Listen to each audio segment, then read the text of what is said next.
ओडिया बहु YouTube channel रे आपनको स्वागत करुछि। पूजा करने समय किछि लोकंक आखिरु पानी आसी जाए। ता सहित किछि लोकंकु पूजा करने समय हाई और अलसुआ लगी थाए एवं किछि लोकंकु छिंक आसी थाए तो आउ किछि लोकंकु खराब विचार आसी थाए। एहार कारण कौन होई थाई पारे?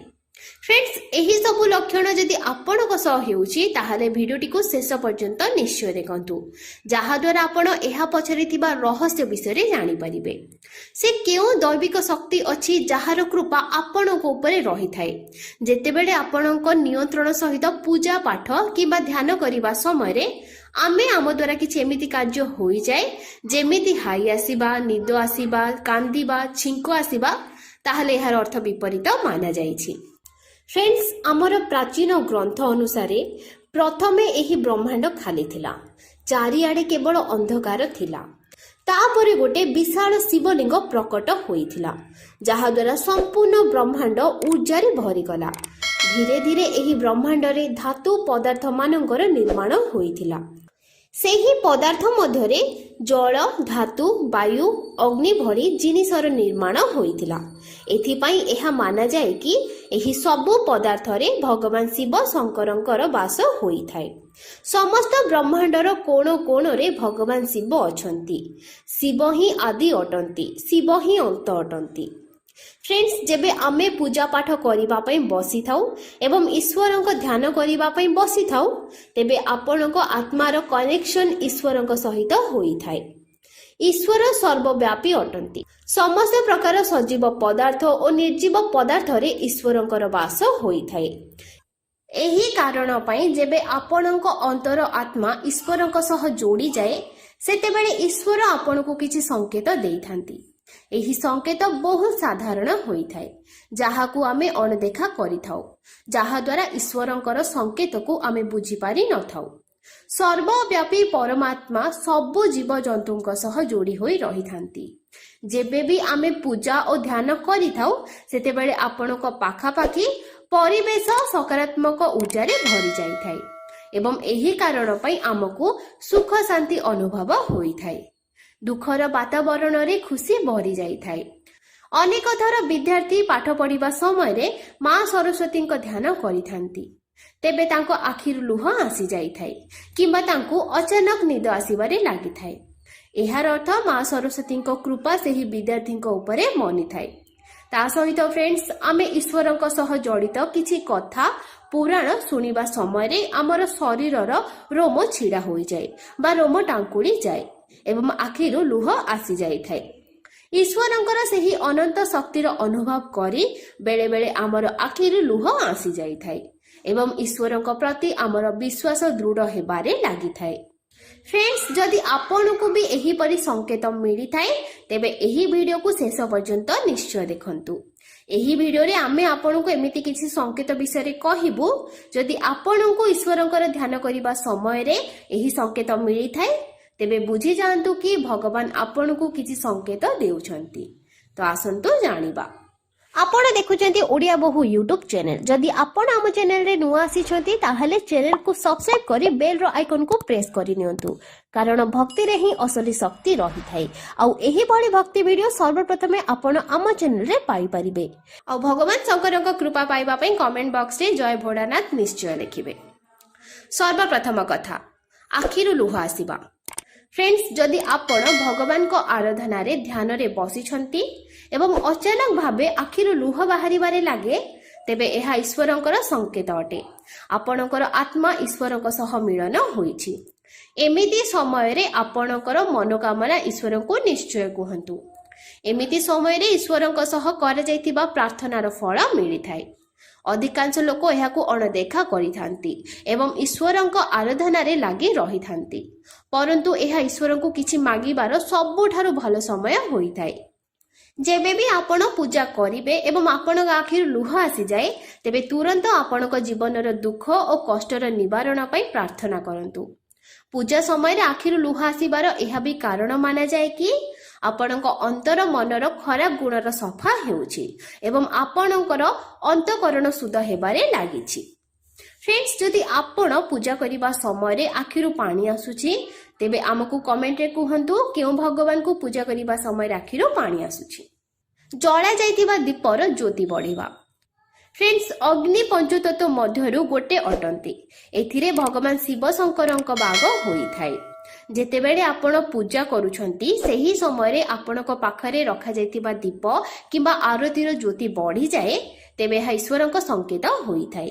से आपणक पूजा और भक्ति रे प्रसन्न होइछंती। एमिति समय आमको ईश्वरଙ୍କର प्रार्थना करिबा उचित एवं आपणकर मनोकामना कहिबा उचित। तृतीय कथा, अगरबत्तीर धुआं। जदि आपण पूजा करिबा समय यह देखुछंती कि आपणक द्वारा लगा जाइथिबा अगरबत्ती किंबा धूपबत्तीर धुआं इष्टदेवଙ୍କ प्रतिमा दिगकु जाउछि ताहाले एहार अर्थ एहा अटे कि आपणक पूजा को भगवान स्वीकार करिसंती। चतुर्थ कथा, फूल पड़िबा। यदि आपण पूजा और ध्यान करिबा पूर्वरु भगवान को प्रतिमा रे फूल चढ़ैछंती एवं पूजा करिबा समय सेही फूल आपणक दिगरे पड़ी थाए ताहाले एहाकु बड़ शुभ माना जाए। एहार अर्थ एहा अटे कि आपणकर आराधना को भगवान स्वीकार करिसंती एवं एहार फल आपणकु जल्दी मिलिबाकु जाउछि। पंचम कथा, घर द्वार पाखकु गाई आसीबा। भगवान शिव कहती आरती और पूजा समय घर द्वार पाखकु गाई आसिले एहाकु भल शुभ संकेत माना जाए। द्वार पाखकु आसीथिबा गाईर पूजा करंतु और रुटी खाइबाकु दियंतु एवं नमस्कार करी आपणक मनोकामना गोमाता को कहंतु। आपणक इच्छा निश्चय पूर्ण हेबो।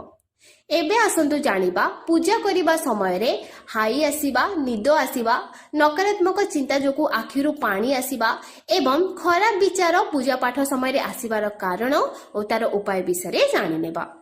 जेबे आमर ध्यान भगवान को प्रति जाए नाही एवं पूजा पाठ बोझ परि लागिबारे लागि थाए, जेउथिरे आपण कोनोसी धार्मिक ग्रंथ पढिबा पई चाहंती नाही, भजन शुणिबाकु चाहू नाहंती, आरती करिबाकु चाहंती नाही, पूजा रे आपण बसिबा परे शरीर भारी भारी लागिबा, मुंड व्यथा आरंभ होई जाए, गोड़ काटिबारे लागि थाए। जदि एमिति लक्षण आपनकु अनुभव हेउची ताहाले आपनकु बुझी जिबाकु पड़िबो नेगेटिव एनर्जी आपनक सह अछि। एमिति व्यक्ति जे नकारात्मक विचार रखंती एवं पूजा तांको भारी लागि थाए सेमानकु सुनिबार अभ्यास उपरे गुरुत्व देबा उचित। टीवी, मोबाइल किंबा यूट्यूब रे भक्ति संगीत किंबा प्रवचन किंबा आरती सुनिबा उचित, कारण ध्वनिर माध्यम रे आपनक शरीरर नेगेटिविटी एनर्जी सफा हेबारे लागिबो एवं आध्यात्मिक शुद्ध भी हेबो। फ्रेंड्स, पूजा करिबा समय अधिक हाई आसिले आखिरु लुह आसी जाए। कोन पाइना आसी थाए अधिक परिश्रम, अधिक हालिया, कम समय सोइबा कारणरू हाई आसीबारे लागे, किंतु हाई आसीबार कारण कहिबा असंभव होई थाए। हाई मारिबा अलसुआमीर प्रमाण देई थाए। जो व्यक्ति सकाळे उठिबा परे भी हाई मारिबारे लागि थाए बा निदर अवस्था रे रही थाए सेही व्यक्ति को भगवान का पूजा अर्चना करिबा मना होई थाए। फ्रेंड्स, सेतेबेले आपण पूजा पाठ करिबा पई जाउछंती किंबा बसी थांती सेतेबेले आपणक मन रे अनेक विचार आसीबारे लागि थाए जहा पूजा करिबा समय आसीबा उचित न थाए। एहा एमिति होई थाए कि आमर पाखापाखी परिवेश रे एमिति नेगेटिविटी एनर्जी होई थाए जहा हमकु पूजा पाठ करिबाकू दिए नाही, जहा द्वारा आमर आत्मार शुद्धि होई पारे नाही। हाँ, आपण एही भली विचार पूर्वरु भाबंती नाही, किंतु पूजा करिबा समय रे एही नकारात्मक विचार आपे आपे आसी थाए। खाली खाली रे किंबा कथा कथा रे रागिबा सबुठारु बड़ अवगुण मानक मध्यरु गोटे अटे। जो मनुष्य क्रोध रे चिंताधारा निज मन रे रखी थाए से कौनसी काम रे निजर मन लगाई पारे नाही। देव पूजा और साधना पाई मनर शांति और एकाग्रता हेबा बहुत आवश्यक होई थाए। अशांत मन रे करे जेथिबा पूजा और जप केबे भी फल देई न थाए।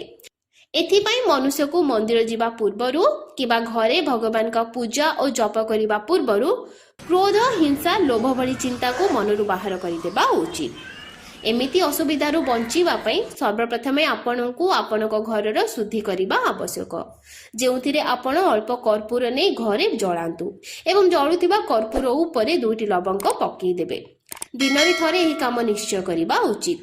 दिनरे जेकोनसी समय आपण एहाको करि पारिबे। एथिरे आपनक घरर नेगेटिविटी दूर हेबारे लागिबो एवं आपनक पाखरे सकारात्मक वातावरण हेबारे लागिबो। ता सहित आपनक भितरे पॉजिटिविटी आसीबारे लागिबो। फ्रेंड्स, मान्यता अनुसार देवी देवता पूजा अर्चना करने समय निजर छिंक और खास उपरे नियंत्रण रखिबा उचित। भगवान को ध्यान करने समय छिंकिले मुह अपवित्र होता है एवं अपवित्र मुहरे भगवान का नाम नेबा अशुभ माना जाए। हाँ, छिंकिबा खास आसिबा एक प्राकृतिक क्रिया अटे। एहाकू कंट्रोल करी रखिबा अनेक थर होई न थाए।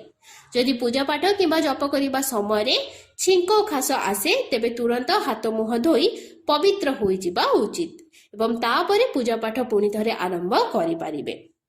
जदि फ्रेंड्स आज भिडियोटी आपको टिके भी पसंद आसी भिडियो को गोटे लाइक करने सहित अन्य मानक सहित शेयर भी करने।